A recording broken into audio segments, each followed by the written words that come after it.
ગામ ગુંડામાં મેઘવાડ સમાજ દ્વારા ડોક્ટર બી.આર. આંબેડકરની પ્રતિમાનું અનાવરણ કરવામાં આવ્યું। ગોંડલ તાલુકાના ગામ ગોમટામાં સમસ્ત મેઘવાડ સમાજ દ્વારા ડોક્ટર બી.આર. આંબેડકરની પ્રતિમાનું અનાવરણ કરવામાં આવ્યું, જેથી સમાજના બધા લોકો જાગૃત થઈ શકે તે માટે પ્રતિમાનું અનાવરણ શૌર્ય દિન નિમિત્તે કરવામાં આવ્યું।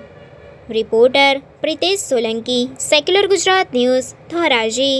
વાલજીભાઈ ખોડાભાઈ રાખસિયા, અમે આજે ગોમટા સમગ્ર મેઘવાડ સમાજ વતી જે ડૉક્ટર બાબા સાહેબ આંબેડકરની પ્રતિમાનું અનાવરણ કરે છે, તે અમારા સમાજના દરેક યુવાનો ભાઈઓ બહેનો જાગૃત થાય અને ડૉક્ટર બાબા સાહેબના જે શૌર્ય દિવસ હતા એ નિમિત્તે આજે જે પ્રતિમાની અનાવરણ વિધિ રાખેલ છે અને આજે જે અનાવરણ વિધિ રાખેલ છે એ નિમિત્તે સમગ્ર આમંત્રિત મહેમાનો સમાજ માટે જમણવારનું આયોજન કરેલ છે, તેમજ રાત્રે ભીમ ડાયરાનું પણ આયોજન કરેલ છે। સમાચારોની અવનવી અપડેટ્સ માટે જોતા રહો સેક્યુલર ગુજરાત ન્યૂઝ। સાથે સેક્યુલર ગુજરાત ન્યૂઝ ચેનલને લાઇક, શેર અને સબસ્ક્રાઇબ કરો અને બેલ આઇકોન દબાવીને સમાચારોની ઝડપી માહિતી મેળવો।